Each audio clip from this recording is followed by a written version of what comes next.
smell the blood in the air, which was a bit worse than in the first dungeon. He examined the area and found dungeon plants, so he asked his artifact if it knew anything about these plants. Memento was surprised to see where the protagonist had reached, as his ability to find a way didn't work in the first dungeon. He drew his sword and attacked the roots with his sword. When he released the gas cylinder, it caused an explosion that broke the ground. He descended and replied that its effect was a sinkhole, as he found some underground plants. He recognized them as familiar and smelled an unbearable odor. He approached the flower and saw an elf inside it, completely dehydrated. Memento couldn't feel any life from that elf, considering the foul smell coming from the room. He assumed that everything in that place was probably elves. Some roots attacked from behind, and he cut those roots with his sword. They didn't let him interrupt their meal, but he also didn't plan to let them eat peacefully. He removed all the living elves from those sacks, and tried to wake one of them up. As he kept screaming, Stetch slapped him to calm down and be quiet. Here. Why you bully me? You fucking bitch, why you bully me? He shouldn't be afraid of those plants. He gave him an escape scroll and instructed him to use it to leave as soon as everyone woke up because he had to go now. The elf grabbed his shirt and asked him to wait because they had to save someone who was the only reason they were still alive. He didn't want to leave without that person, Cain Drainoir. And speaking of the devil, Cain regained consciousness and wondered if they still hadn't had enough. He's at his limit now. Someone destroyed the wall in front of him, a human carrying an elf boy. The elf was happy and confirmed that was Cain. Stetch was amazed to see those disgusting things. He ran to Cain and explained that it might hurt a bit, but he should bear with it. The other elf asked to be gentler with them, and in a few seconds, the elf boy was the one who should be gentle as he carried Cain out of the dungeon. After they got out, our Avenger asked if it was Drainoir. Is it really who he thinks? Memento says yes and is not sure about letting that weak elf take this important person. Stetch asserts that he can feel the owner of this dungeon behind that wall, and that he's eager to get his hands on Stetch. Cain is safe now. The protagonist did what he's used to doing to get into places and destroyed everything in front. In this place he found what he expected, a giant and terribly strange creature. He didn't know that disgusting plants like this could exist. The tree began to move its branches towards him when he asked if it had any information about the dungeon guardian. It was a subspecies of the world tree, probably of the same species as the tree growing over the dungeon. It was so imbued with mana that he couldn't even discern what it should have originally been, and now it was just an abomination. Stetch was impressed to see that the tree was coiling its vines to defend itself, showing to be semi-sentient. He attacked the tree with a fireball, but a wall of blood appeared to protect it. He was worried because that monster was very cunning, and none of his attacks were having any effect. He assumed that electric attacks wouldn't work either since it was a tree. That made sense because the guardian had been at the top of the food chain of the dark forest for centuries, so it wouldn't be easily defeated. It probably wasn't the first time it captured a mage so powerful and absorbed his mana. The protagonist attacked the tree with his sword, commenting that the person was a mage, but was blocked and severely injured by the vines. Even with passive abilities helping, he ended up being captured. Stetch drank a healing potion to preserve mana and threw the tube at the monster's head, warning it not to get cocky for being a bunch of mana. He was then shocked to see the tree laughing at him and wondered why a disgusting monster ignored the basic instinct of the guardian to protect the dungeon. He realized that the tree's influence went beyond the normal limits of a dungeon because there were no other monsters, only carnivorous plants. It even had a mechanism to capture and store future nutrients, indicating that it had an ego. The more he looked at the tree, the more disgusting it seemed. Using wind magic, he managed to escape and became furious. Stetch challenged the tree to attack him again, promising to kill it, even if it was the last thing he did. The monster became enraged and attacked, and he avoided all the attacks using his dancer skills. After dodging the attack several times, he was surprised to see that a plant could be provoked. He noticed that the tree was struggling to cut its vines into smaller and thinner pieces. Stetch honestly said that there was something he wanted to try against the armored bear, but couldn't because of the many people watching. A combination of fireball and air blast, creating a storm of flames. The tree tried to protect itself with its vines, but still got hit. The heat of the atmosphere made Stetch sweat. Memento instructed him to unleash as many attacks as possible while he had the chance, so he ran towards the tree. He used electricity magic on the vines attacking him from behind. Memento began to find his partner very confident. Does he have a plan in mind? Stetch said to look closer. The tree's body was made of solid and rough vines, but there was a part that seemed particularly important. He approached the tree's face and punched it, making his hand penetrate deeply into the tree's throat. He used the curse aura on it, knowing that alone wouldn't be enough, so his artifact asked him to do something else. He remembered Gerald and used his desire for revenge as motivation. He activated his curse-devouring ability to absorb the cursed items he took from the elves before and were in his fist. With this, he reinforced his fireball ability into Darkness Inferno. A fireball turned into a hell, emitting high-temperature flames and incinerating the target. Outside the dungeon, two elders and Elena went to the entrance of the dungeon to inquire about the current state of the dungeon and if they knew if the human was dead or alive. There was no way to find out at that moment. It had been a while since he entered, but there were no abnormal activities. The elder said it was her turn to try to suppress this dungeon. Captain Nazir panicked at the intention of Elder Bellanora entering the dungeon. The man advised her not to be hasty. To everyone's surprise, suddenly suddenly some elves appeared, and he instructed his people not to shoot at them and to lower their bows. Jester was surprised to see that they were the missing elves and ordered them to be moved to a safe place. The elders, Elena, and Captain Nazir were shocked to see these people, especially that Cain Drainoir was alive. Elena ran fiercely towards her father. They wondered if the human was responsible for this. Cain opened his eyes, and the girls cried with happiness to see that he was really alive. The elf asked Captain Nazir to send reinforcements to the dungeon, explaining that a strange human had entered alone and saved them. They received his escape scroll, but as powerful as it was impossible for a human to leave alive, so he pleaded for help. Then a strong wind came out of the dungeon, and a lot of dust, shocking them. Elder Bellinara shouted that they must all go help the human right away. Jester and Renata prepared to go, and then the unexpected happened. The human teleported with a scroll out of the dungeon, and it collapsed. Stetch was talking to his hand when he realized he had a big audience in front of him. Everyone was shocked to see the human alive, and their attention turned to him. They were happy because the red tree had been eliminated, and he saved them all, making them free. While a hero emerged among the elves, Gerald wanted to leave as soon as the soldiers arrived. He asked Ballstock to wait and take care of some things for him, which surprised him. He handed him a letter and instructed him to look at it because it was a new dungeon that a spy in the kingdom of Gallia had discovered and sent to him. He wanted him to take care of it, so Gerald instructed him to choose some people from his elite guard and get the artifact as soon as possible. The dungeon was technically in Gallan territory, which could cause international conflict, so he had to be careful and not get caught. He understood his task, and the prince decided to go first to the northern border, meeting him there after finishing at the dungeon. Meanwhile, Stetch was leaving the forest with Elena. He told her that he wasn't racist, but wouldn't it be dangerous to go to a human village with those pointy ears or face painting? She asked him not to worry because as long as she had those marks, she would look like a regular human to others, although it was useless for those who already knew her identity. Stetch was surprised, wondering if it was some secret technique of the elves, but he wasn't so surprised since they could even detect dungeon formations. He remembered that Cain explained to him that certain mana-sensitive elves, like his family, could see the mana flow. Sometimes mana concentrates at a point so densely that they can't even look directly at it, and that's when a dungeon forms. The protagonist understood that he meant that a dungeon had just formed, and he confirmed it. Memento was happy because there would be no one to interfere, but that had been the situation for some time, so they needed to clear it before others found out. Elena was ready for them to leave, as she would go with him. He thought she was too old-fashioned, as no one else repays the village's debt. Memento thought she would be useful, as an elf's ability was really useful. The protagonist agreed, maybe because she used to be a strider. She's fantastic, as elven mobility, is a powerful archer, and even detects dungeons. Elena wanted to know why they were going in that direction. He explained that a small village was ahead of them. They would rest there before traveling for another week. After covering some distance, they spotted the town, and he instructed her to stay behind him all the time, even though she looked human. Memento questioned why the explorer was so confident. Doesn't he have a bounty on his head? Stetch believed that was nonsense. They would never recognize him since he wasn't even wearing the same clothes. Memento now doesn't know if his partner is an idiot or not. They reached the entrance of the village, and the guard asked for his name while looking at the wanted list. He replied that he was Ryan Gosling. When asked the woman's name, Elena thought about Stetch lying and also did the same. It's Selena Gomez. The guard looked at them suspiciously but soon gave them the permission plate and instructed them not to lose the permission and have a good day. Stetch was impressed with Selena Gomez's cleverness. She then asked why lie. She did it, but still doesn't know why. Memento questioned if he's an idiot. He never told her that he was currently wanted. He asked her to enter the hotel first, where he would explain the whole situation. The bar was quite noisy, with people talking loudly. Compared to the forest, this place is much worse. He offered her a drink to try. Selena Gomez took a sip but immediately spat it out because it tasted bitter and unpleasant, similar to dirty water. Memento had to agree with the elf. He didn't understand why humans drank that. Stetch sighed and decided to talk to her about the matter. He explained the whole situation while they ate, and she was surprised to learn that, in the end, he even received a reward because of it. He stated it was her choice and allowed her to return to the forest if she didn't want to help him with revenge. However, Elena found his desire for revenge reasonable and remembered his words in the forest. She would have to be a hypocrite or an idiot to stop him. He had even saved all the elves from extinction, so she said that in the name of the Drainoir, she would pay her debt. Our protagonist felt strange remembering Elena's parents, who supported their daughter going on a journey without knowing what it was about. Elena commented that getting revenge on the king was not an easy task, although Stetch was probably someone who could do it. She asked about his ring, and Stetch instructed her to be quiet for a second, as some customers were talking about having the king's soldiers on all the roads inland, because many people had been robbed there. Elena soon realized this would be a problem since the soldiers would be patrolling the roads, and they had no idea what was hidden in the forest. So, she wanted to know what Atelier's plan was. Sometime later, the soldiers were gathering people planning to travel the trade road. There had been many incidents recently, so they sent soldiers to solve the problem. Merchants with money to hire mercenaries for security would pair up with poorer merchants who couldn't. The protagonist saw an advantage in the situation and decided to find someone to take advantage of. He approached one of the merchants and asked if they could accompany him. The man replied that he was already poor and accompanying someone else, but he should ask that man over there, whose name was Farquaad Filch, a famous merchant. Stetch didn't need to look much to know that this guy was a pain in the neck. He asked Merchant Farquaad to let them accompany him too, but he got furious, as he had already said he would only take his own people and no one else. The man just commented that people around were watching him act, so the famous merchant changed his stance and asked if they were at least adventurers. When they said yes, Farquaad allowed them to join as well, which was easier than Stetch expected. On the way, our Avenger talked to his benefactor, who replied that he was a dungeon explorer. The man was surprised and said he had also wanted to be an adventurer or explorer, but got an arrow in the knee from a goblin when he was young and couldn't follow that career. Elena, as a true warrior, was always alert to find something strange, as Stetch asked her to stay vigilant for any danger. At night, while resting, she said that nothing seemed out of the ordinary yet and hoped it would stay that way. They were startled to see one of their companions fall and wondered what was happening. They were dazed as the mana particles had already dispersed. Stetch couldn't foresee this and also passed out. She ran to avoid these particles, knowing that everyone would fall if they continued. Hidden in the bushes, she saw some people around the merchant and wondered if they were the robbers. The thieves were annoyed by having so many mercenaries for defense. They were probably important people and must have valuable things. The thief asked the boss if they would take everything, but he refused, as the target was Farquaad Filch, and not to touch anyone else. They were surprised to realize that one of the targets was awake. Stetch was still moving after the mana dispersion. They all attacked simultaneously to incapacitate the threat. The protagonist was furious at them for using magic to rob and attack in a group. He began to use all his taijutsu to knock them out. After defeating 2 thieves, the others were terrified of him resisting the spell. The reason for this is that our protagonist had acquired a passive skill, Magic Resistance Level 1, reducing negative effects by 20%. Memento explained that it wasn't just a passive skill, but their connection was getting stronger, making him a superior human being. Stetch didn't like how it sounded, but Memento said he did. The thieves called their boss, asking him to do something about it, but he was surprised to see someone resisting his spell. He didn't even know it was possible and asked his companion what was happening. Shale was also confused, as there was nothing wrong with his ability, but the opponent was strange. He was furious and asked who he was, why he wasn't affected by the spell, and if he was a mercenary. Stetch wasn't a mercenary, but witnessing a robbery, he couldn't stand idly by. Those few words were enough for the thieves' leader, so the man decided to end the game. He suddenly disappeared and reappeared behind Stetch, kicking him directly in the face. He was hit, and to Stetch's surprise, he couldn't figure out how he did it. Stetch tried to talk, but the thief only communicated through violence. Another kick was precise on his nose. Perhaps Stetch wouldn't be able to stay conscious even resisting the sleep spell. The thieves' leader asked Shale if he had lost his talent for magic, as this guy was a weakling who resisted his spell. The short man asked if he preferred to cast the spell himself if he could. The thieves' leader proposed something unusual for his companion. He wanted to take this man with them, while the thieves were against it. Elena was in the trees watching the situation unfold. She was sure he had disappeared for a few seconds, so she wondered if this thief was normal. She didn't know why they were taking Stetch, but had no choice but to follow them. On the way, Memento was furious with his incompetent partner, who had been passing out too often recently. Stetch always let his guard down against other humans. He asked what he should do against someone who disappeared. Memento was trying to convince him that Stetch should fight alongside him in these cases. So, why didn't Mr. Floating Skull show up and do something? The conversation with an invisible being was interrupted when the man placed a mug of hot drink on the table as a sign of peace. Stetch, on the other hand, was irritated and questioned why the thief was letting his guard down now. He apologized and introduced himself. His name was Garrett and wanted Stetch to become his companion. He called himself a great patriot who loved this kingdom. He was the leader of the honorable bandits who served the people. Stetch thought that whoever could be a patriot in this crappy kingdom introduced himself too, saying his name was Brian. He asked if Garrett thought he was stupid. Why would he join a group of bandits? Garrett was taken aback by this aggression, then insisted that they were an honorable criminal group, only robbing the rich to give to the poor. However, for Stetch, a bandit is always a bandit. Garrett's soldiers couldn't believe this man wanted to join them. Rob and Garrett reminded his companions of their origins. Bernard was a beggar and was now a valuable member, and the shy Shale was a garden gnome and now a powerful wizard of the group. Garrett pounded the table to say that he made this happen. He had a good eye for finding diamonds in the rough. Something unexpected passed by the man's ears and made a small cut. All the torches were hit at a terrifying speed, and then they screamed that they were being ambushed. But what army would be hiding in the forest without making any noise? For Stetch, it was obvious that it was Selena Gomez. While they were distracted, he had the chance to escape and ran. Selena whispered for Brian Gosling to come in this direction, and then joined him. Stetch wanted to know how many guards she killed, but Selena said she didn't kill anyone unless necessary. They were all just unconscious. To the couple's surprise, someone appeared in their path and looked too tired for it to be easy for him to intercept them. Garrett didn't want to let him go since he failed to convince him, and asked if he knew what would happen now. He was frustrated and wanted him to stop being persistent, as he had tolerated him enough. Garrett ran towards them to attack, but they attacked first. They were surprised to hit the void. Selena Gomez and Brian Gosling still didn't understand how it was possible. Thanks to Memento warning Stetch that his stomach was the target, he managed to block the attack and then moved away from Garrett. The thief hinted by asking if Brian could see anything. Memento told Stetch that the artifact on his shoulder allowed the man to travel in the spiritual and physical realms, making him like a ghost. To the human eye, he was invisible, but to the eyes of a superior being, he couldn't hide. Shale reached the three who were fighting. Garrett tried several times to hit Stetch, but failed, and was even struck by the fists of vengeance. It must have hurt a lot, judging by his face. Brian shouted for Selena Gomez to act now. She threw daggers and almost managed to hit the ghost. Shale couldn't believe how that guy reacted to his boss's movements. It shouldn't be something a human could see. Stetch almost managed to knock out some of Robin Hood's teeth. Even with his ghostly ability, Garrett struggled in the fight. Shale was sure the man's movements were improving during the fight, so he decided to help him and used magic on Stetch, but Elena threw a stone at him and stopped him. Besides singing, Selena was excellent at aiming. She didn't want him to interfere, and all the other thieves attacked her to capture her, but she used her strong wind ability. They didn't know she could use magical abilities and were pushed by the wind pressure. Garrett was worried about their critical situation. Soon, Merchant Farquaad arrived with his men and ordered them to attack everyone. Stetch Gosling was happy to see the reinforcements but was speechless when he ordered them to attack everyone. They ran to attack while Stetch raised his hands in peace, but those idiots didn't realize it due to the darkness that allies were fighting before they arrived. So he had no choice and drew his sword to defeat the mercenaries as well. Shale soon woke up and asked what had happened. His boss was worried and asked if he was okay. He didn't know why, but their location was exposed by the people they robbed that morning. The most surprising thing was that they brought reinforcements, and one of them was a giant brute that weapons had no effect on. The only thing they hadn't tried against him was magic, so they asked Shale if he could handle him. He tried to use his drag magic, which reduced the target's movement speed by 30%. His magic failed because the man wore a cloak of magic resistance. His boss realized they were determined to get them that day. He couldn't believe they had gotten such expensive equipment. He took his dagger and ordered Shale to help the other men. Garrett disappeared and instantly was on the giant Robocop's shoulders. He tried to hit the head but struck the helmet. Before he could try again, Robocop used his arms and hit him from an impossible angle. For his arms in that position to make sense, he would have to be a rubber man. After that, he was thrown to kiss the ground. The punch he was about to receive would be fatal, but the giant felt things heating up. Stetch cast his fire magic on the giant to stop him. Such powerful magic made Garrett's hair stand on end. Even with a protective magic cape, the giant could not nullify the fire's effect. Memento commented to his partner that this was a joke. An inferior magic item couldn't block his incredible spells. Stetch had to acknowledge that his partner was excited about this. After Stetch gave the giant a breath of fresh air, the Titan attacked him with all his might for revenge. Such slow attacks were no threat to a veteran explorer with hacks. He even remembered that Valbear was much stronger and faster. This giant was like an open book, so predictable. He hit the guy's butt, and then Elena emerged from the trees and applied a choke hold on the giant. Despite her seductive appearance, Elena was like a heavy missile and buried the giant in the ground with great force, enough to defeat him. Garrett stood up smiling, saying Brian was playing hard to get. He wanted to join the incredible band of honorable thieves. Stetch had to hold back from smashing the guy's head too. He justified that he didn't like the Venezia royal family, so he would help defeat them. With his scariest magic, he made all the soldiers feel what it was like to be struck by lightning. Everyone on the battlefield was astonished by this magic. Something like that was terrifying. The mercenaries gave up resisting, and soon everyone was defeated. After being tied up, Farquaad cursed Stetch for being with those thieves all the time, using it to say that one shouldn't associate with commoners. Stetch made it clear that Farquaad had put him in this situation when he attacked him. Garrett interrupted and wanted to know how Farquaad tracked his camp. The merchant didn't want to reveal his secrets, but it was enough for Garrett to suspect it might be a tracking medallion among the stolen treasures. Shale put the man to sleep while saying that's why Garrett should let him handle the merchandise. This is what happens when he grabs everything without knowledge. Satisfied with the interrogation, Garrett offered a water bottle to his new ally and commented that Brian seemed to resent them. Did he have some history with the royal family? Stetch said he wasn't wrong, but as for Garrett, what was his goal with this man? Was it a scam? Garrett stated that the royal family had been corrupted for a long time, using the fear of neighboring kingdoms to amass an absurd fortune by taking money from citizens and allies. This is why Garrett acts. He can't see his country act this way. This guy is one of the main lobbyists of Venezia. He sends military funds to the northern borders to avoid paying taxes in Venezia. Garrett repeated that he doesn't steal from just anyone. Stetch whispered that he had similar goals, but Garrett's methods took too long to affect Venezia. With everything cleared up now, Brian Gosling asked if he could leave or if Robin Hood would try to recruit him again. Since Brian wasn't planning to reveal their plans to anyone, he wouldn't do anything. So Garrett shouted commands to his allies, and they would leave in an hour. This was a goodbye, but Garrett hoped it was a see you later. Our protagonist smiled, thinking he didn't want to be associated with thieves again, but if fate willed it, they would meet again. After leaving the group of bandits, they walked for a while and arrived at a dungeon, confirming that Elena could detect dungeons. This one looked so clean and elegant, perhaps newly formed. They entered the dungeon, and Stetch could light the way with a fire ability. Elena noticed a monster hiding ahead. Stetch asked if Elena had fought goblins before. She had seen them a few times in the forest. He didn't know about the goblins she encountered in the forest, but those in dungeons were treacherous. He would show her how they hunted their prey. He located traps set by these dwarves and disarmed them. After doing so, he said they got very angry when prey didn't fall into the traps and attack that way. Stetch also showed how they were great at catching fire. With his barbecue magic, he set them all on fire and then absorbed the mana from the creatures. Elena felt sorry for the little ones for a moment. Maybe the real monster was the adventurer who fought like a ninja and cast spells like Gandalf. Inside this dungeon, another group was exploring the place. A girl named Millie wore a pendant that guided them in the right direction, and they progressed while guiding others, the Ballstock Special Forces. Millie guided the group and told them to stop. Something was wrong. This trap had been disarmed. It might be a monster with intelligence, but it was likely the work of a human. Raymond now realized they hadn't encountered monsters yet, which was improbable. Emmerich, despite not seeming intelligent, deduced that someone must be here. What they found further ahead confirmed this theory: a goblin barbecue pile. Millie was sure there couldn't be a flaming monster in this dungeon. It was the work of an explorer. Returning to the goblin barbecue responsible, progress was easy for the duo. They finally reached the dungeon boss's lair. Upon opening the door, they encountered a giant creature with 10 eyes. You can see 9, but one is hidden. Tired of fighting giant creatures, Stetch was quickly attacked by the monster. With his agility, he dodged and used his arc ability to discharge electricity throughout the giant monster's body. The sound of this fight and the giant monster echoed throughout the dungeon. Even the Ballstock group could hear it. As they approached the origin of the noise, they saw the colossal and frightening creature facing something even more frightening. What would Millie do? In the boss arena, Elena used her agility to shoot arrows stealthily at the creature's eyes. Stetch continued charging the boss's battery, but like an iPhone, it never got full. Millie ordered Raymond to get ready. The man questioned if it was serious. His leader's silence indicated it was. While Stetch struggled to defeat the boss, Raymond prepared an arrow reinforced with precision magic. His target was a fatal spot to defeat the biggest obstacle in the dungeon, the rival explorer. It's impossible for anyone to dodge, but to their surprise, the explorer evaded the attack without even looking in their direction. Raymond's heart sank as Stetch was now looking at him. For a few seconds, Raymond's ally managed to save him from becoming a barbecue like the goblins they had found earlier. They were safe now, but that didn't mean it would stay that way. Stetch might not have hit them, but next time they wouldn't be so lucky. He asked if they weren't going to lie and say they didn't realize he was human. He felt the killing intent in that arrow. Raymond was paralyzed while processing the information. This guy had just fired a fireball. Surely he was the one who defeated the goblins alone. He was dangerous. Stetch was very irritated. The guy wouldn't answer his questions? Wouldn't try to convince him to spare his life? That wasn't the case. The sound of electricity echoed through the corridors. Emmerich arrived in time once again to protect his ally. However, even being the group's tank, he couldn't resist the attack he blocked. Memento warned that the shield was a magical tool that redirected magical energy. Emmerich, while feeling his body paralyzed, could only think that this mage was not normal. While the two men dealt with one monster, the other monster was like a porcupine, roaring in pain. Elena then went to ask who these humans were. Stetch didn't know. He only knew they weren't on the same side. Elena suggested they finish them off first, and she would help. Stetch thanked her for doing so and kicked them away with great force. Something made him think he didn't want to eliminate other humans. For Elena, that wasn't a problem. The elf shot to be fatal. Millie intervened and blocked all the arrows. This was unexpected for our exploring duo. The red-haired girl used a whip sword and took advantage of the distraction to capture Stetch with her weapon. Emmerich quickly hit him like a train. Raymond used this moment to try to hit the fatal arrow on his target. Stetch, furious at these humans attacking him, broke free and destroyed Millie's sword and repelled the arrow. Raymond failed once again and narrowly dodged Elena's arrows. In this scenario, they were at a disadvantage. That woman was also dangerous. Stetch tried once again to ask who they were and why they were attacking him, but got no response from the rival group. Memento said they wouldn't give information to targets. They were undoubtedly trained professionals. Stetch pondered if that person had sent them to eliminate him. No, these people must be after the treasure of this place. Millie, while staring at her enemy, told Raymond and Emmerich to attack the man, and she would handle the woman who attacked from a distance. To complicate the couple's situation, the boss positioned itself behind Stetch and Elena. They would have to face 3 people on one side and the boss on the other. Millie attacked Elena fiercely, and she was able to defend with her wooden bow. At the same time, the boss focused on attacking our beautiful elf. Channeling fire in its giant mouth, it attacked the girls. Stetch, near the spot, fought the 2 men while worrying about his exploration partner's safety. Emmerich, despite being a tank, also had weapons to attack, forcing Stetch to retreat. retreat further. This time our protagonist tried to use his wind bullet magic and hit the shield directly, but couldn't get past Emmerich's defense. Raymond, with his precision magic, still couldn't hit Stetch effectively. Even 2 against 1, the 2 men were cornered against this mage. The person before them was accustomed to fighting in dungeons. Elena, nearby, resisted all attacks against her and left Millie in the same situation as her. The giant creature now approached from behind Millie, and Elena took this moment to stealthily go behind Millie. Her kick was blocked by the girl. Elena warned that she didn't only know how to fight from a distance, she could also handle close combat. Millie and Elena exchanged punches, and the 2 girls seemed to have the same level of close combat, their attacks like mirrors hitting each other equally. The fight went beyond fists, each using their equipment and maneuvers to try to defeat the other. Millie then positioned herself on top of the boss to see the battlefield. Elena was furious with her, but her biggest problem was Stetch defeating her allies and about to cast a big spell. Millie shouted for Emmerich to stop him, but Stetch anticipated things. He used 2 spells simultaneously, Air Explosion and Crosswind, to affect everyone on the battlefield. He shouted for Elena to hit the 2 men. Raymond was about to go blind but narrowly dodged, the injury being just a scratch. He escaped safely from this attack, but Millie was hit by the mage's spell. Emmerich had nothing to do, so he began to absorb Stetch's magic into Millie's body. Our protagonist didn't care about them and decided to focus on the boss now. Stetch jumped on the multi-eyed creature and used his exploding sword. Within seconds, the creature's head was in pieces, and the explorer was absorbing the creature's energy. Now it was just him and Elena against those 3 wounded adventurers. Stetch asked Elena to go to the other side to get the artifact. He would finish these 3. Elena wanted to make sure Stetch needed to go that far with these people, saying they would be buried when the dungeon collapsed after they got the artifact. In a dark tone, Stetch asked if he had ever told her why he survived that time. He was alive only because Gerald let his guard down. Our Avenger wouldn't make the same mistake. He was about to finish the 3, and then Emmerich used a smoke bomb that filled the area. They were willing to risk everything to be the first to get the artifact. Emmerich ran to where Elena was, and Raymond took his last chance to hit the target. A red silhouette, and someone received a fatal arrow. Unfortunately for Raymond, Elena wouldn't forgive so many times those who tried to take her partner's life. In the smoke, Stetch couldn't act. Elena eliminated one of the men and quickly reached the other. Selena Gomez used a movement ability to overtake Emmerich. She also threw some presents at him that stuck to his arm. Stetch finally came out of the smoke and focused on reaching the artifact before any of them. That could be something unique, and they had to be the first to lay hands on it. Emmerich couldn't beat either of them in speed. His last attempt would be to stop the mage from reaching it. Stetch was tired of how many times this person blocked his spells. Now he had no shield to do that. He told him to block this now and fired. The fireball hit the mark. Emmerich felt his skin peel with the heat. His last moments were seeing those 2 reach the dungeon artifact. He wouldn't be able to complete his mission or survive today. As soon as the artifact was removed, the dungeon collapsed on them. Outside, our duo used a teleport scroll and were safe. This made Stetch furious. Why were those people so desperate to get that artifact that they even sacrificed their lives to try to get it? Elena remembered Raymond shouting to leave them behind and get the artifact. So what was so special about this bracelet? Secretly, Stetch asked Memento's evaluation of this item. The ghost skull said his partner must be stupid. This item was from a newly formed dungeon. It couldn't be anything. Hurry and give it to him to devour. Stetch thought about Memento's words and decided it was nonsense. He must be jealous and decided to put the item on. He reflected that he hadn't tried any of the artifacts they had taken until now because Memento had eaten them. This time he would at least try. It was surprising. Information on how to use it blossomed in his mind as if he always knew how. The name was Barak. Memento was angry, asking how his partner dared to use other artifacts when he already had Memento. Furthermore, when an artifact bonds with its user, Memento can no longer absorb it. Despite the scolding, our protagonist didn't care. Barak was now logged into the Explorer Stetch Atelier. Selena Drainoir asked if Stetch wasn't going to absorb it this time. Stetch then picked up a stone to test its effect. By enchanting the object with his artifact, it became more powerful. He explained to Elena that it was like the enchanted item was a magical tool. Stetch said he felt that the stronger he got, the more artifacts he could possess. This made Memento angrier, as his partner was using other artifacts besides him. It was betrayal. Sometime later, they encountered a man who was waiting for them. Stetch and Elena were to stay under his care. Elena began to realize that her partner was someone with good connections. Soon, they set off while he looked at the map. He instructed her that if they continued heading north from where they were, there would be a mountain range called Rakasha and one of the largest mining cities on the continent called Sentigma. That was where they were headed, but something didn't make sense. The city he mentioned was in the opposite direction, but their guide insisted they had to do something first. It's difficult to enter Sentigma because of its tight security, so they needed an alternate alternate route. The reason he was placing those stones along with the money was to pay the toll. The merchant warned that they were quite lucky because it's increasingly rare to find people like him willing to take this route. Now, they could hide in the wagon. When Elena climbed up and showed her beautiful legs, for some reason, Stetch's cheeks turned red. During the hours on the road, he had to control himself so nothing would go out of hand. And of course, they passed through security without the merchant having to show the wagon's goods. When they arrived, the merchant showed them the city and advised them to go to the bars first to gather information about the place. They went to a bar where the owner had heard a lot about Stetch through Dalton. His name was Balthazar. He would have loved to welcome the two, but they arrived at the worst possible time. Naturally, Stetch was curious to know more about this, while Elena was once again hating that terrible thing humans like to drink. Balthazar revealed that there had been more monster incidents around the mines in recent days, so all the kingdom's soldiers gathered to subdue the area. Balthazar suggested that if Stetch had any sense, he wouldn't go to the surface and draw attention, since his head was valuable. Our protagonist was not happy with his situation and made it clear that he did not intend to stay in the city for long. His interest was in the black market smiths and alchemists. When would they arrive in the city? Balthazar, surprised by the question, said the kid didn't really understand the situation. Because of the subjugation, there were hundreds of soldiers in the city, and for that reason, all the blacksmiths were involved with orders for the army. Stetch, then furious, realized he couldn't get what he came for in the city now. Balthazar explained that even though army services didn't pay as well, in times like these, they helped make the city's area safer, so they took all the army's orders. Stetch shouted that he had a lot of money. Wasn't there any greedy blacksmith who could be introduced to him now? Given its importance, Balthazar said he would try to find someone for him. A few days later, Stetch was crying at the bar table. He had so much money and gems, but no one wanted to accept them. Wasn't his adventure and revenge more important than protecting the city and its inhabitants' lives? Elena then came over to thank him for the human clothes he had gotten for her. One might say our protagonist's sadness would disappear right away. But before that, Balthazar came to him with good news. He had found two people to help him, and to start, Stetch could buy them a drink. Before his eyes, Stetch saw Hope, a blacksmith and an alchemist. They were Casper, the alchemist, and Letty, the blacksmith with strange muscles. They greeted each other, and Casper made it clear that the situation wasn't good. Everyone had dozens of orders to fulfill, but as a favor to Balthazar, he would prioritize Stetch. And here we see once again the advantages of having good contacts. Casper wanted to hear what the explorer needed so they could decide if it was possible. Stetch showed his sword, which he'd been using, made by a friend from another city. The two had never seen anything like it before. Before even touching the sword, they said it wasn't something that could be easily fixed. Letty inspected the item and was surprised by the quality of the sword. She also explained that the gas recipe used to activate it wasn't something easily obtained anywhere in the kingdom. Therefore, she suggested replacing the gas in the cylinders with gunpowder. Casper confirmed it would have more firepower and be easier to reload than gas, but it would be much more expensive. Stetch then smiled and showed his heavy gold coins, and because of that, he also wanted to request defensive equipment made of leather. Casper commented that leather equipment might also be difficult to obtain at a time like this and asked Letty if she could do something about it. The blacksmith said yes, but he had to provide the leather to be used since all the city's raw materials were used for the army. Some time later, Stetch was using 100% of his brain to figure out where to get leather. Balthazar mocked our hero because all the monsters near the city were stone types and had no leather to be harvested. Stetch then, in a moment of madness, asked if the monster Balthazar mentioned yesterday was a stone type too. With a serious look, the man said he didn't have direct information about that, but judging by the wounds of those who survived, it must be a beast-type creature. Balthazar then explained that the army came to the city because no one could defeat this creature. Stetch's intention was obvious to everyone, but he said he wouldn't do anything stupid. It was just curiosity. Balthazar, a man who understood that men like to face dangers, the small scar on his face proved it, told Stetch that the man over there was an informant from the black market. If he wanted to find out how to encounter the creature, he could tell him. The brave soldier woke from his dreams when Stetch banged the table with a gift for him. He asked about the monster incident in the mines. The soldier was furious because that wasn't something he could tell a stranger who might spread gossip later. Stetch said he didn't want to spread rumors. He just wanted to know about the moment they were attacked. This made the man even angrier. He vented that it was true. He was the soldier who fled instead of fighting. Did the kid have a problem with that? Balthazar quickly stepped in to knock some sense into the soldier using the best way possible. He said it was obvious the man should have fled since he was a precious source of information for the black market. The informant revealed that the monster in the mines was a manticore, which was strange to Stetch. This creature typically appeared in the deserts of Caldet. Why did it come to the Raksha mountains? The informant recounted that they were excavating a wall in the mine, and when it broke, the creature emerged for the first time. He was sure the monster had bat wings and a scorpion tail. Upon hearing this description, Stetch was mesmerized. This was the perfect leather for his equipment. The soldier could hardly hold his reward for the information. The gold was very heavy. Stetch thanked thanked him and revealed that he was going to hunt the creature. The man's advice was to give up. That thing couldn't be defeated even by a powerful group of adventurers. Only the army might succeed. He tried to return the money, insisting he couldn't accept it for a young man to go and lose his life in that place. Stetch, in turn, said he wasn't just a pretty face. He was much stronger than he seemed. To demonstrate, since it was a manticore, it should be weak against this. He then fired a small attack, perfectly hitting a candle on a nearby table. The bag of gold had already been taken again, and the soldier asked if the young man was a mage. Stetch said he wasn't. Did he have a problem with that? The man didn't, but he wanted to ask a favor of the young man. Later, Stetch and Elena arrived at the mines using the secret route the man had informed them of. They went through the sewers and now smelled like a public bathroom. Upon seeing the entrance, Stetch could already imagine what the monster had done inside. After seeing the condition of the entrance, he used his animal instinct to track the monster. The smell of rotting flesh pierced his nostrils, and he cursed because his sense of smell was very sensitive, but he needed to endure it. The hardened trails in the mud led only in one direction, and he thought the area around was safe. He was exploring the place when Elena called out after seeing a severed arm, wondering if it belonged to the soldier's comrade. The informant had asked them to bring back mementos of his dead comrades, so Elena collected the belongings from the bodies to take back to him and moved on.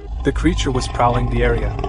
Stetch asked Memento if he knew anything about the monster, if it had any weaknesses or something, since that was his specialty. Memento explained that manticores had thick skin, so most weapons couldn't pierce it, and they were also resistant to magic. Stetch even asked if it was unfair for it to be resistant to both physical and magical damage. But it still had a weakness. The inner parts of its wings were thin and particularly vulnerable to physical attacks. They reached a place where they saw more bones and blood, assuming much more was happening there, wondering if the manticore did that too. Memento affirmed that there was nothing else around that could have done that, and Stetch couldn't disagree. But why? Suddenly, they heard a tremendous roar that scared them. Memento was sure it had detected Stetch and was waiting for him to approach its territory. As nervous as he was now, Stetch wasn't going to back down. Elena then said the monster couldn't be that big of a deal. The 8 hours of terror training she did with her grandmother was much worse. Memento and Stetch, for a moment, wondered who this woman was. Our explorer calmed himself and slapped his face to regain focus, then began to prepare as Batman would in this situation. He was going to lure the creature,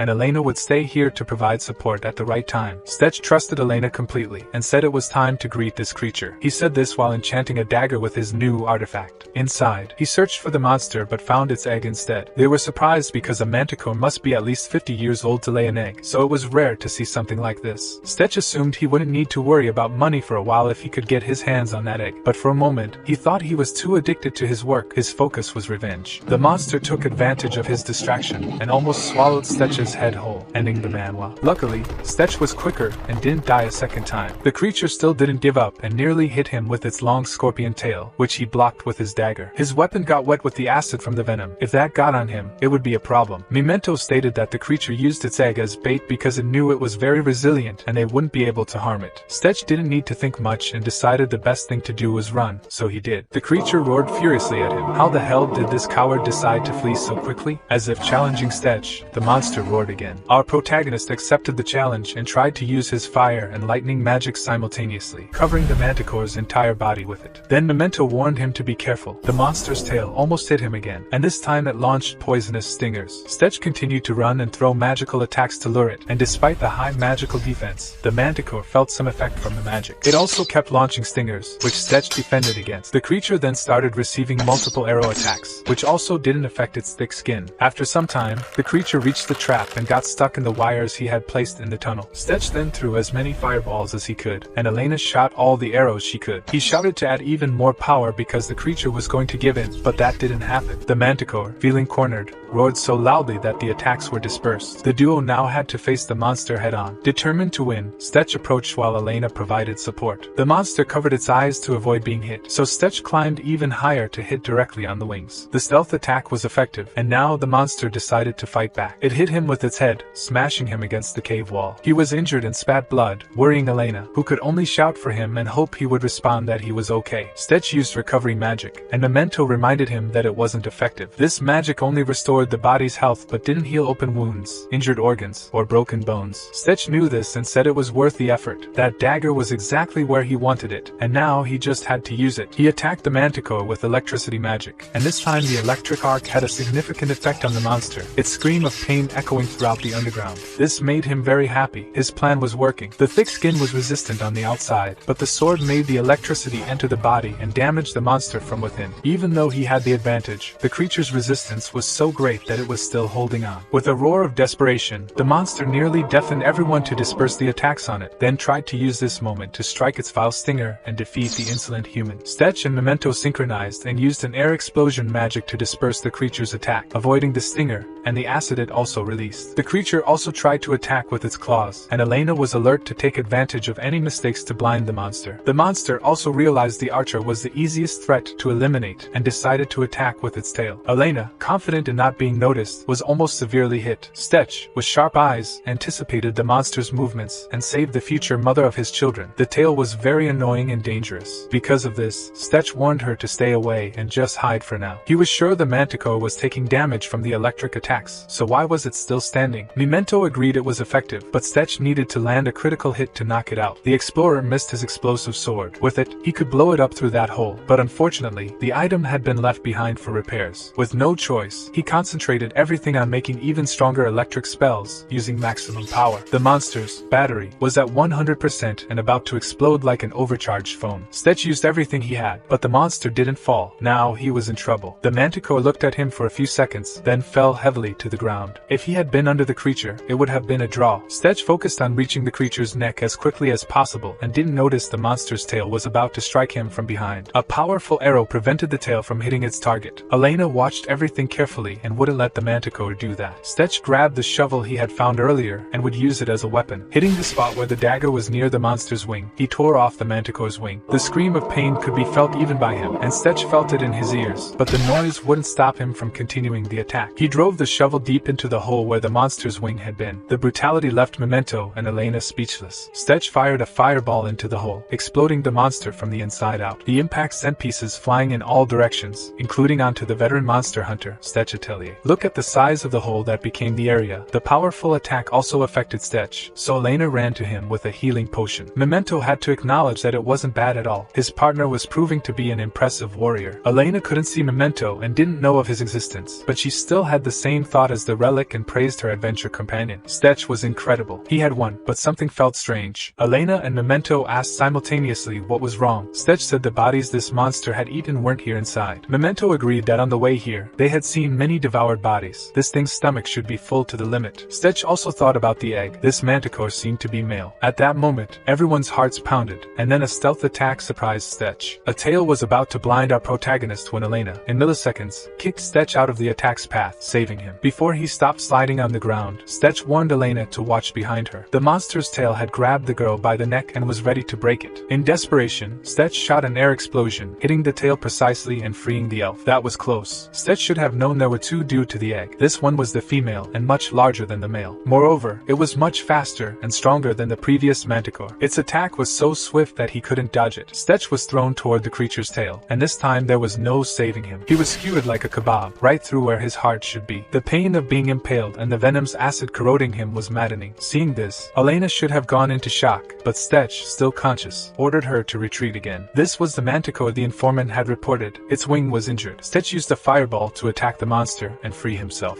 Despite having a hole where his heart should be and venom flowing through it, he managed to stand up. Despite his warning, Elena decided to come and cover Stetch while he recovered. Before she could do anything, the creature, with its speed, hit her from the side, breaking her bow and throwing her far from the scene. With the force of the impact, it was impossible to tell if she was unconscious or worse. Stetch's situation was critical too. He quickly took another healing potion and worried about Elena's state. Memento noted that she wasn't dead yet, but it wouldn't be long before all three of them perished if this continued. The female manticore, furious over her partner, charged at him. This time, Memento took the lead, capable of casting spells for Stetch while his partner focused solely on attacking. Stetch had no choice but to attack and try to defeat it before being defeated. Using wind magic, he launched himself up and dodged the attack. Using the moment when the creature's vision was obscured by dust, Stetch had only one chance to do this. He descended, cutting the creature's bat wing, and before reaching the ground, he landed on the monster's head, blinding it in one eye. Now, he needed an eye patch. The manticore retaliated, biting half his abdomen. Despite the pain, Stetch smiled, adrenaline flooding his body. The monster even tore a large chunk out of him, but before he could see the wound, the creature kicked the human away. Still lying on the ground, Stetch's abdomen was fully healed. This time, the human roared loudly, startling the monster. This prey was acting like a true, crazed predator. Elena opened her eyes, feeling pain all over her body. Remembering she was in a battle, she was startled by what she saw in front of her, a cautious manticore facing a wounded human. What Elena couldn't see from behind Stetch was that he was insane. Memento reminded his partner that their mana was at its limit. They had, at most, one more spell left to stay alive. Knowing this, Stetch handed his dagger to Elena and said he wouldn't last long. He needed her support now, and his life depended on it. The manticore watched its predator closely, and then suddenly, an electricity spell hit its back, running through its body. Stetch used everything he had, and it was enough to knock the monster out for at least a few seconds. He just needed this time to get closer. Using his new max-level weapon, he dug a hole in the monster's other eye, and then shouted for Elena to cut off the creature's tail now. Elena flew like a bird and positioned herself behind the creature. Using the blade he gave her, she perfectly severed the tail. Stetch used a powerful stinger against its own owner. He knew the manticore was the top predator in this place, and this was the most powerful weapon here. Stetch pierced the monster, hitting its heart and killing it instantly. Finally, they had defeated it. Now, the question was, who was the true monster here? After some time, they returned to Balthazar's bar. Everyone was stunned by the situation. Just these two had defeated the manticore that the army couldn't. Stetch said not only that, but she had laid an egg, and he managed to take that too. Balthazar would receive a reward in exchange for the information, but the man insisted that the story he had to tell now paid the price. After all, this was what plagued the entire city and was resolved by the selfish explorer who wanted priority over the blacksmiths helping the army protect the city. The informant soldier was in the same place, drunk as always. Stetch approached him to return the belongings of his friends who had died down there. Stetch said that was all that was left of the soldiers' remains down there. He wished he could have brought more. This comforted the man's heart. His cowardice that day tormented his heart every night, but at least he could take this to their families when he visited. Despite the sad situation,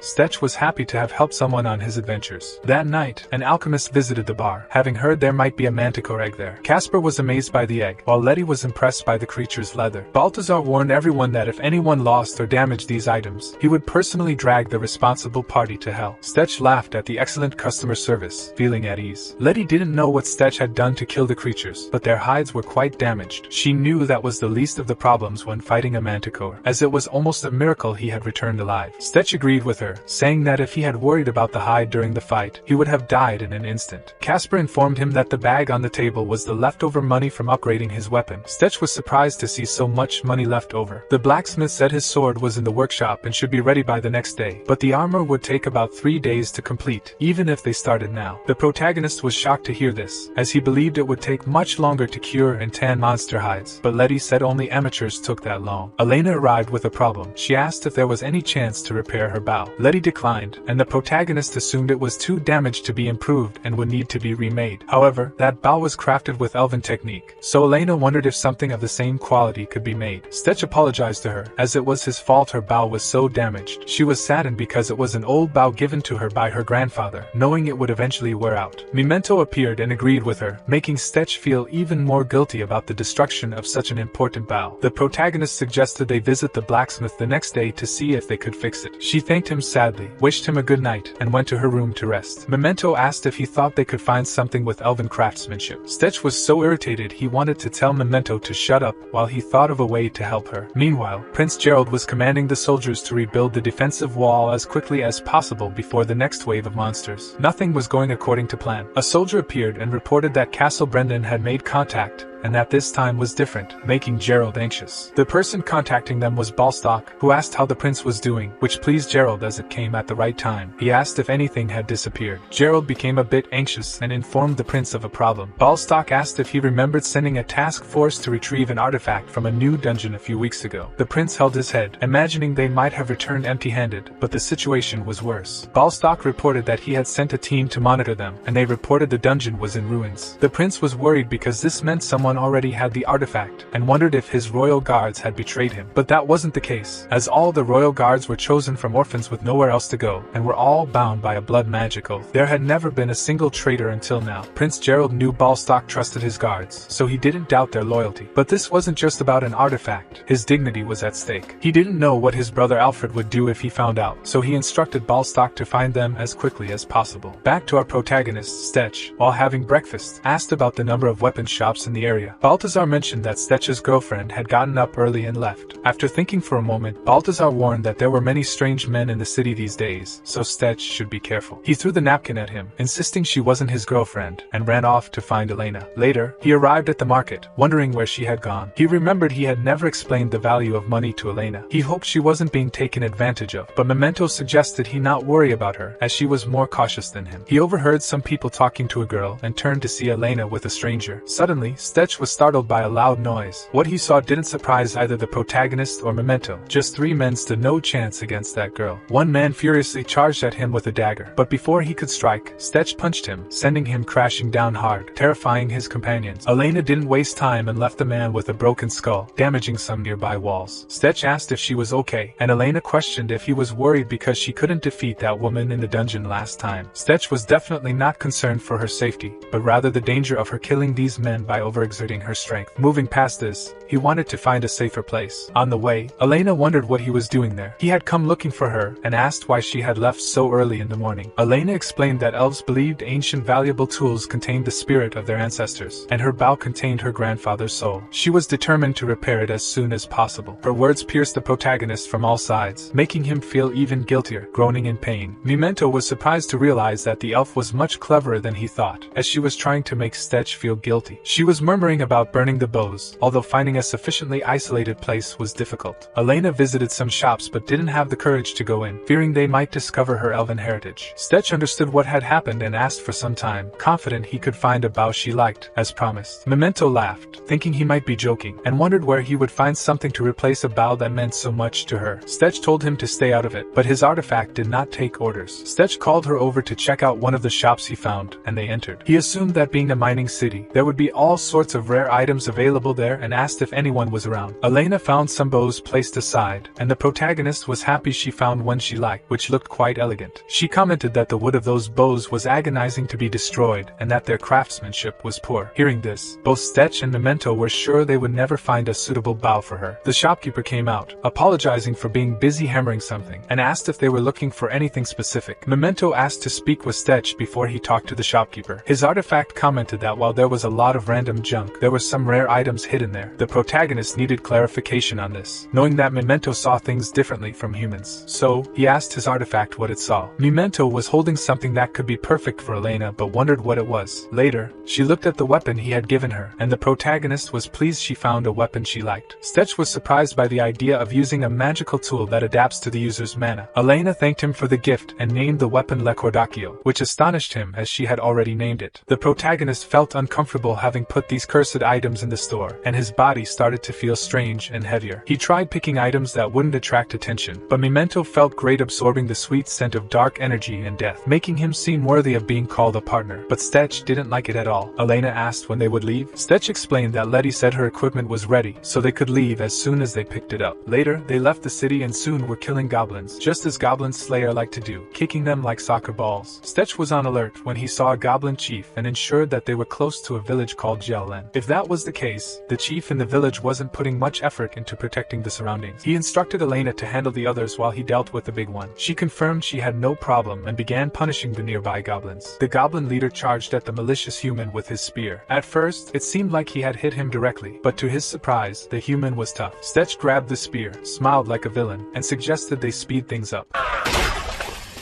A few noisy minutes passed, leaving all the goblins in the area scattered on the ground, with Stetch absorbing the mana of their leader. Elena asked if their next goal was to teach a lesson to the corrupt lord of the village. Stetch replied that their aim was to help the villagers and cut off one of the royal family's sources of income. He told Elena about hearing something interesting from his friend Dalton. He revealed that a lord named Borden had started collecting tons of money, and what surprised Stetch was the rumor that the chief of Jelen was hoarding hundreds of artifacts in his personal vault. If this corrupt person had so many artifacts hidden in the city, he would be forced to share with our protagonist. They entered the village, where a soldier was taking a man's pig. The man begged them to let it go, saying his family would have nothing left if they took it. The soldier scolded him and ordered him to be quiet, saying everything they had belonged to the lord, so he should stop complaining and hand over the pig. Elena looked furious, ready to use force to stop this cruelty, but Stetch held her back. He recognized it was wrong but instructed her to wait for now, as they needed to assess the situation and not draw attention yet. The family man had his last animal taken as taxes and now couldn't couldn't feed his family. The two approached the man and offered him a gold coin in exchange for a place to stay if he didn't mind sheltering them in his home. They made a delicious meal for them, even though the guests insisted they didn't need to do so much. The man explained that things started to get worse a few years ago, initially raising the prices of public facilities like the water well. But since then,